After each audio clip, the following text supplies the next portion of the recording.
Hello everyone. इस video में हम जो कवर करने वाले हैं सरफसाई एक्ट 2002 को कवर करने वाले हैं।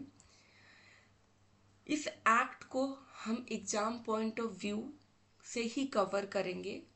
जितने भी एग्ज़ाम बैंक से रिलेटेड आपके होने वाले हैं, जैसे नाबार्ड हो गया, आरबीआई हो गया, आपका आईबीपीएस एसओ हो गया, ये सब के लिए ये वीडियो सफिशिएंट होगा। इसको हम आगे देखते हैं। सबसे पहले हम समझेंगे कि सरफसाई एक्ट का फुल फॉर्म क्या होता है, क्योंकि ये बहुत सारे एग्जाम में एमसीक्यू में ये क्वेश्चन आया है। तो इसका फुल फॉर्म है scrutinisation and reconstruction of the financial asset enforcement of security interest act 2002। ये नोटिफाइड कब हुआ था? तो ये नोटिफाइड दिसंबर मंथ में हुआ था आपका 2002। यहाँ पे एक और इम्पॉर्टेंट पॉइंट है जो आप लोगों को जानना चाहिए कि ये अभी तक अमेंड कितनी बार हुआ है। तो ये अभी तक 3 बार अमेंडमेंट हुआ है इसमें, 2004, 2012 एंड लास्ट 2016। इनका रोल क्या है? सरफसाई एक्ट किस लिए आया है? तो सरफसाई एक्ट बेसिकली इम्पावर करने आया है कोई भी बैंक हो, कोई भी फाइनेंशियल इंस्टीट्यूशन हो, to recover non performing asset without court intervention. Because पहले क्या होता था, लोग बैंक को कुछ भी अमाउंट रिकवर करना होता था, राइट, तो उनको उनको बेसिकली सिविल कोर्ट जाना पड़ता था। सिविल कोर्ट में जब तक वो प्रोसीडिंग एक काफ़ी लॉन्ग पीरियड 12 ईयर 13 ईयर तक चलता था, जिसकी वजह से बैंक को नुकसान होता था और जो बोरोवर थे वो इसमें बेनिफिट उठा लेते थे। तो इसलिए ये एक्ट को लाया गया कि जो रिकवरी का प्रोसेस है, प्रोसीडिंग है, उसको हम स्पीडी कर सकें। यहाँ पे एक और चीज़ जो समझने वाली बात है एग्जाम पॉइंट ऑफ व्यू से भी, non performing asset. Non performing asset वो होता है जो कंटिन्यूटी में 3 मंथ तक उसमें कोई भी ना तो डेबिट हुआ है ना क्रेडिट हुआ है, तो उस तरीके के अकाउंट को हम नॉन परफॉर्मिंग असेट कहते हैं। और ये कंटिन्यूटी में होना चाहिए। लेट सपोज कि अभी मार्च अप्रैल में आपका नॉन परफॉर्मिंग था वो अकाउंट, पर मई में वो परफॉर्मिंग था, फिर वो जून में जाके नॉन परफॉर्मिंग होता है। तो ये ब्रेक हो रहा है आपका बीच में, ये कंटिन्यूटी में 3 मंथ नहीं आ रहा है। तो इस तरीके के अकाउंट को हम नॉन परफॉर्मिंग में नहीं इंक्लूड करेंगे। हम उन्हीं को इंक्लूड करेंगे जो कंटिन्यूटी में 3 मंथ में हो। इसके बाद हम थोड़ा प्राइमरी ऑब्जेक्टिव समझते हैं कि इसका क्या ऑब्जेक्टिव है, ये क्यों एक्ट आया है। तो सबसे इम्पॉर्टेंट कि वो एक्ट को लाया गया है स्ट्रेंथिंग द बैंक सेक्टर। हमें बैंक को स्ट्रेंथन करना है। enable a bank to recover a loan efficiently, reducing the burden of the non performing asset। अब स्ट्रेंथन हम कैसे कर सकते हैं बैंक को? तो जो लोन का रिकवर का जो प्रोसेस है, जो नॉन परफॉर्मिंग अकाउंट होते हैं जो बढ़ते ही जाते हैं, जो बर्डन होता है, सिविल कोर्ट में हम जाते थे तो वो काफ़ी लॉन्ग प्रोसेस होने की वजह से एक बर्डन बढ़ते जाता था बैंक के ऊपर। तो यहाँ पे प्रोसेस स्पीडी होने की वजह से रिकवरी का जो प्रोसेस है वो जल्दी हो जाता है। तो इस वजह से यहाँ से बर्डन रिमूव होता है। सेकेंड हम समझेंगे इम्पावरिंग द फाइनेंशियल इंस्टीट्यूशन। अब ये फाइनेंशियल इंस्टीट्यूशन भी बैंक की तरह ही होता है, ये लोन प्रोवाइड करते हैं लोगों को। तो सेम इनको भी इम्पावर करने के लिए ये एक्ट आया है। रिड्यूसिंग द जुडिशियल बर्डन, क्योंकि मान लो सिविल कोर्ट में भी अगर बैंक जा रहे हैं तो वहाँ पे क्योंकि लॉन्ग टाइम जो टाइम टेकिंग काफ़ी लंबा लगता था, इसकी वजह से उनके पास भी काफ़ी सारे मैटर पड़े होते हैं। लगभग जब ये एक्ट आया था तब तक 10 लाख मैटर जुडिशियल के पास पड़े हुए थे। तो गवर्नमेंट को भी लगा कि ये एक्ट बहुत इम्पोर्टेंट है, लाना ज़रूरी है, जिससे कि जो बर्डन है केसेस का भी वो भी रिड्यूस हो सके, मिनिमाइज हो सके, और जो भी लिटिगेशन है हम आउट ऑफ द कोर्ट भी इसको हम सेटल कर सके। And last, facilitating the asset reconstruction. मतलब यहाँ पे आप ये समझ सकते हो कि अलाउ किया गया है for establishment of asset reconstruction company to manage and recover the bad date.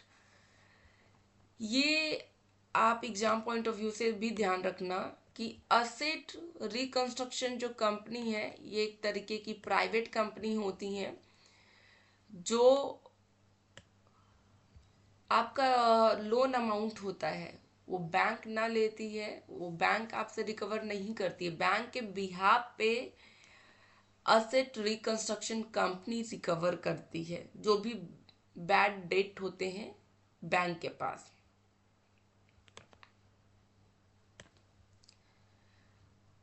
अब ये भी इस स्लाइड में भी बहुत इंपॉर्टेंट बात हमने करी है कि मॉनेटरी लिमिट क्या है।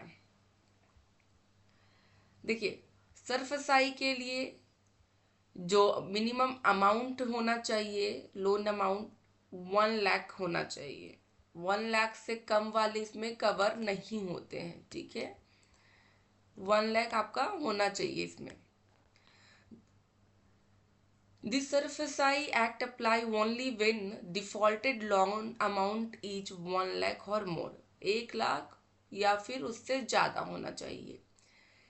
NPA criteria, non performing asset criteria क्या होता है? The loan must be classified as a non performing asset under the RBI guideline before the action can be initiated.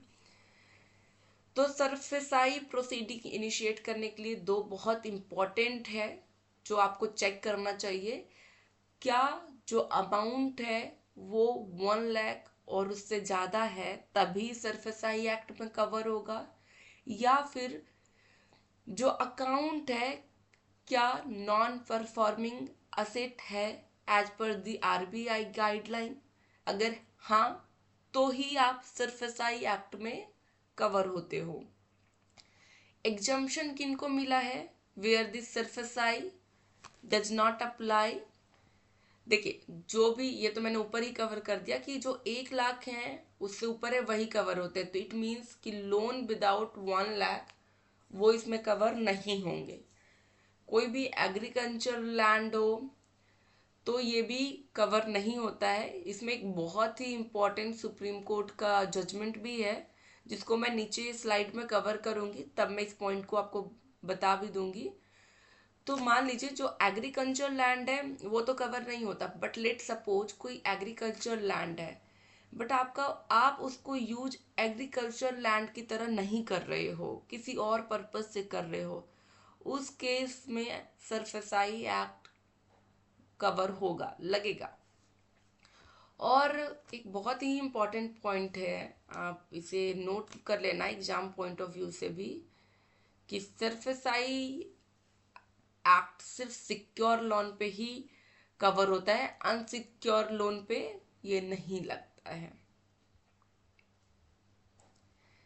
अब हम कुछ जो इम्पोर्टेंट सेक्शन है एग्जाम पॉइंट ऑफ व्यू से भी, तो हम उसको थोड़ा देख लेते हैं कि आपका कोई सेक्शन भी ना रह जाए, क्योंकि सेक्शन जो इम्पोर्टेंट है जिससे प्रीवियस क्वेश्चन आ रखे हैं हमने उन सारे ही सेक्शन को इसमें कवर किया है।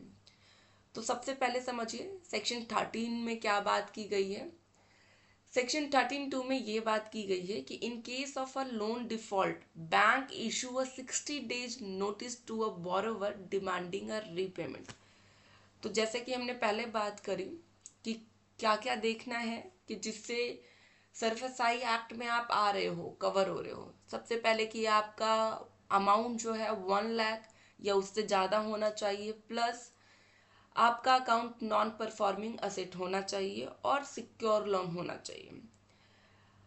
मान लो आप डिफॉल्ट कर देते हो, तो डिफॉल्ट करने के बाद बोरोवर को हम कब नोटिस भेज सकते हैं, बैंक कब नोटिस भेज सकती है?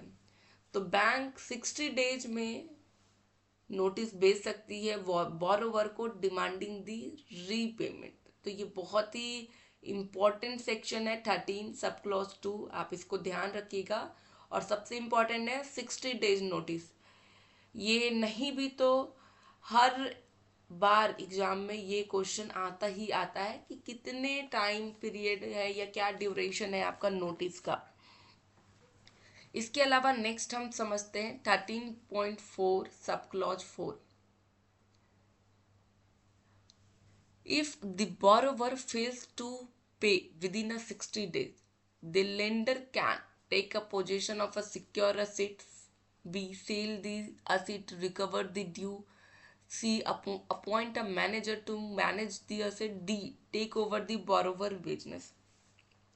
मान लो बोरोवर फेल हो जाता है 60 डे में पे करने में, तो लेंडर के पास या बैंक के पास क्या क्या राइट है? वो क्या कर सकती है? पोजीशन को ले सकती है, जो भी सिक्योर एसेट है उसको अपने अंडर में। सेकंड, उसको सेल कर सकती है टू रिकवर लाइक ड्यू, जो भी उनका ड्यू है। अब यहाँ पे मान लो हो सकता है वो सेल कर रही है तो अमाउंट उनके अमाउंट से ड्यू से काफ़ी ज़्यादा है, तो वो सिर्फ उतना ही अमाउंट रखेगी जितना ड्यू है, रेस्ट अमाउंट बोरोवर को दे दिया जाता है। Third, appoint a manager to manage the asset. वो एक मैनेजर को अपॉइंट करेंगे जो मैनेज करते हैं एसेट को। लास्ट, कि अगर बोरोवर का कोई बिजनेस है स्पेसिफिक तो उसको भी वो टेक ओवर कर सकते हैं बैंक। सेक्शन 14 देखते हैं, role of the district magistrate. District magistrate का यहाँ पे क्या रोल है? If a borrower refuses to hand over the secure asset, the lender can seek assistance of the district magistrate or chief metropolitan magistrate to take possession of the property। अगर borrower refuse कर देता है hand over करने के, hand over secure asset को करने में, तो लेंडर क्या कर सकता है? जाके असिस्टेंस ले सकता है डीएम से और CHMM से, चीफ मेट्रोपॉलिटन मजिस्ट्रेट से, पोजीशन के लिए कि इस प्रॉपर्टी का पोजीशन मुझे मिलना चाहिए। तो सेक्शन 14 में सिर्फ आपको इतना ध्यान रखना है कि किनके पास लेंडर जा सकता है, बैंक किनके पास जाएंगी अगर वो रिफ्यूज कर देता है सिक्योर एसेट को हैंड ओवर करने के। तो डीएम, आप डिस्ट्रिक्ट मजिस्ट्रेट के पास जा सकते हैं या चीफ मेट्रोपॉलिटन मजिस्ट्रेट के पास जा सकते हैं। 17 में बात किया गया right to appeal. Borrower can challenge the bank action before the debt recovery tribunal DRT within 45 days. यहाँ पे बोरोवर हैं जो चैलेंज कर सकते हैं बैंक के एक्शन को बिफोर द DRT के तहत, DRT के पास विद इन 45 डेज। तो ये भी बहुत इंपॉर्टेंट है कि टाइम फ्रेम क्या है, ये भी बहुत बार MCQ में आ चुका है, तो आप इसको ध्यान रखना। Further appeal can be made to the DRAT, debt recovery appellate tribunal. तो ये आप सिंपल सा इसको ध्यान रखना कि हमारा जो फर्स्ट ट्रिब्यूनल आता है इसमें सरफेसाई एक्ट में वो DRT है, DRT के बाद हमारा आ जाता है उससे higher authority DRAT, debt recovery appellate tribunal. Role of asset reconstruction company. अब ये जो मैंने आपको स्टार्टिंग ही स्लाइड में बताया था कि असेट रिकंस्ट्रक्शन प्राइवेट कंपनी होती है जो कि जो बैड डेट होता है उनको रिकवर करती है बिहाफ ऑफ द बैंक और बिहाफ ऑफ द लेंडर। तो यहाँ पे हम रोल देख लेते हैं उनका क्या क्या रोल है। तो सेम पॉइंट लिखा गया है कि बैड लोन जो भी है वो परचेज कर लेती है बैंक से, एआरसी, एंड फिर उसको वो रिकवर करती है बैंक के बिहाफ पे। They issue security receipt to bank in exchange of NPA, non performing asset. ये एक सिक्योरिटी रिसिट भी इशू करती है to bank in exchange of non performing asset. और ये जो एआरसी होती है किसके अंडर ऑपरेट करती है? Under the supervision of RBI. अब थोड़ा हायरार्की देख लेते हैं कोड का, जिससे थोड़ा सा आपको भी क्लियर हो जाए कि क्या हायरार्की है, कोई कंफ्यूजन ना रह जाए। देखिए, सबसे पहले आता है हमारा डेट रिकवरी ट्रिब्यूनल, डीआरटी के एक शॉर्ट फॉर्म है, आप उसके थ्रू याद करो। ये फर्स्ट लेवल ऑफ अपील होता है। If a borrower is aggrieved by the action of a bank under the section of 13.13 subclause 4 of SURFACI, they can file an appeal before DRT under the section of 17. अगर borrower aggrieved है by the action of bank, तो ये section 13 subclause 4 के अंदर then ये file कर सकता है appeal before the DRT under the section 17। Time limit क्या है अपील फाइल करने का डीआरटी में? बहुत ही इंपॉर्टेंट है, 45 डेज होता है आपका डीआरटी का। डी पावर क्या है डीआरटी को? तो can stay the bank action, stay लगा सकती है जो भी बैंक एक्शन कर रही है या कर चुकी है। Can direct a bank to return the position of the asset if action was unlawful. Simple सा है, अगर एक्शन लॉफुल है बैंक का तो डीआरटी उनको रिटर्न करने का लाइक पोजीशन का डायरेक्शन भी दे सकती है एंड मॉडिफाई कर सकती है टर्म ऑफ रीपेमेंट। ये इम्पॉर्टेंट है point of view, exam point of view से भी आप देख लो, और वैसे भी आपको लेकिन बेसिक चीजें जो क्लियर होना चाहिए कि कौन डीआरटी में जा सकता है। तो सिंपल, बोरोवर भी जा सकता है, गारंटर भी जा सकता है, और एनी अदर अग्री पार्टी भी जा सकता है। सेकेंड हमारा आता है डेट रिकवरी अपीलेट ट्रिब्यूनल, डीआरएटी। ये सेकेंड लेवल ऑफ अपील है। इसमें if a borrower or bank is dissatisfied with DRT decision, they can appeal to the DRAT under section 18। तो देखो, अगर हमें डीआरटी में फाइल करना था तो हम कौन से सेक्शन के थ्रू जा रहे थे? Section 17 of SARFAESI act. DRAT में हमें जाना है तो हम कौन से सेक्शन के थ्रू जाएंगे? Section of 18 of DRT SARFAESI act, sorry.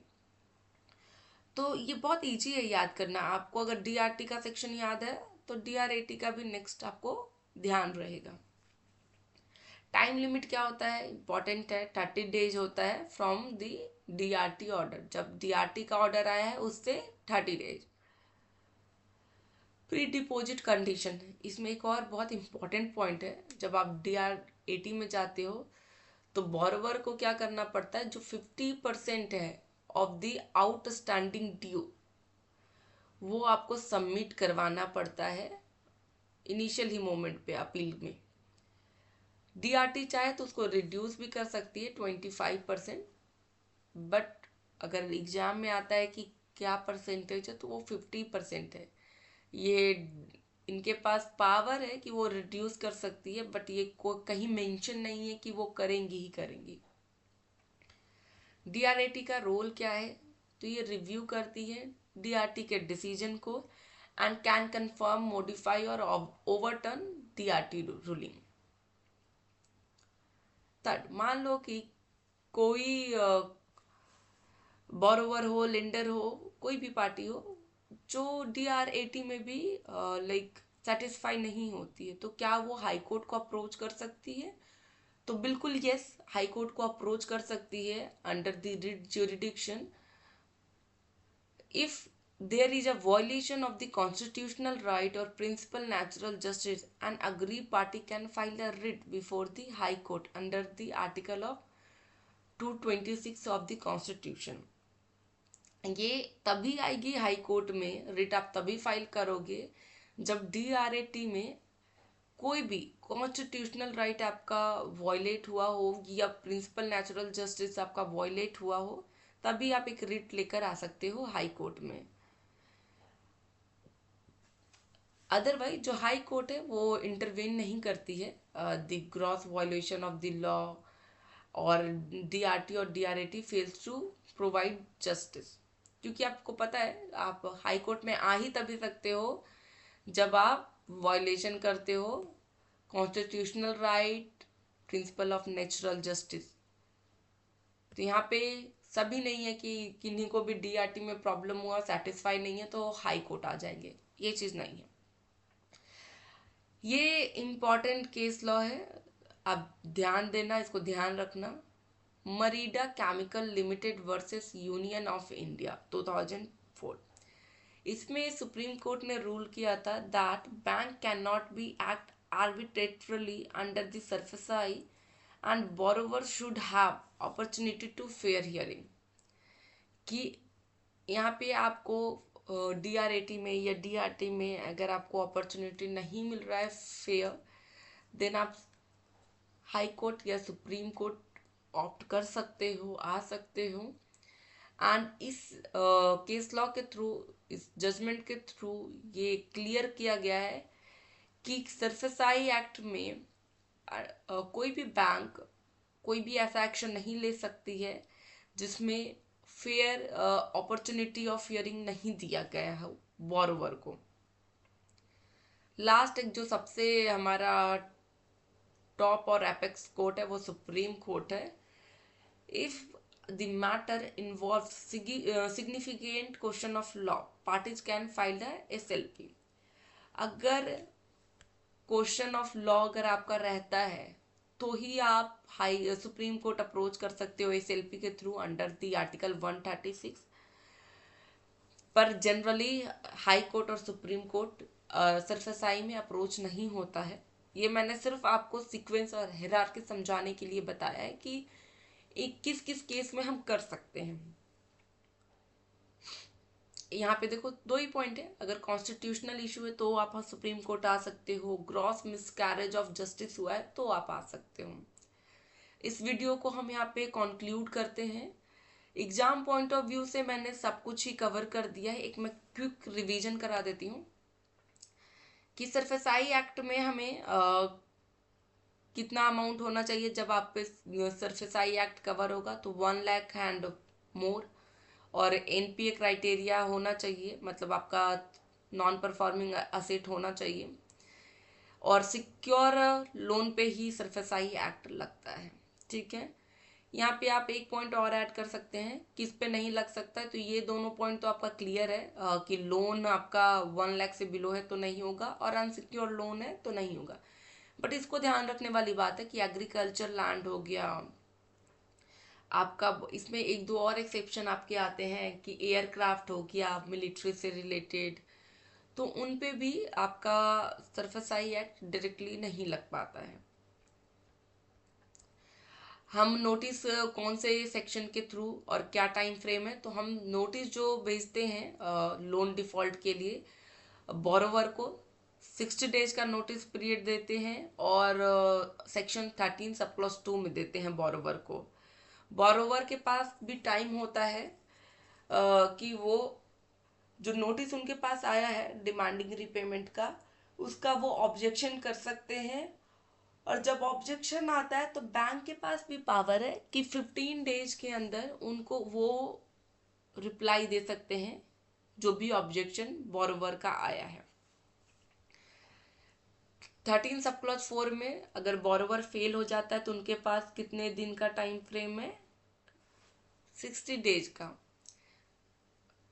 Bank के पास 60 डेज है जिसमें वो पोजीशन ले सकती है सिक्योर्ड एसेट का, सेल कर सकती है, जो भी असेट है उनका रिकवर करने के लिए अपॉइंट कर सकती है मैनेजर, और लास्ट की कोई भी उनका अगर बिजनेस है बोरोवर का उसको भी वो टेक ओवर कर सकती है। सेक्शन 14 में आप ध्यान रखना कि डिस्ट्रिक्ट मजिस्ट्रेट और चीफ मेट्रोपॉलिटन मजिस्ट्रेट के पास ही बैंक जाते हैं असिस्टेंट के लिए, फर्दर असिस्टेंट के लिए, अगर बोरोवर रिफ्यूज कर देता है हैंड ओवर करने के लिए सिक्योर रसीद। सेक्शन 17 में राइट ऑफ अपील, डीआरटी जाने के लिए आपके पास कितना टाइम फ्रेम होता है, 45 डेज। डीआरएटी में कितना होता है, 30 डेज। एआरसी भी इम्पॉर्टेंट है, इसको भी ध्यान रखना। ये आरबीआई गाइडलाइन के अकॉर्डिंग ही ऑपरेट करती है, उनके सुपरविजन में ही करती है। और ये जो बैड डेट होते हैं या लोन होते हैं उनको ये रिकवर करती है बिहाफ ऑफ द बैंक।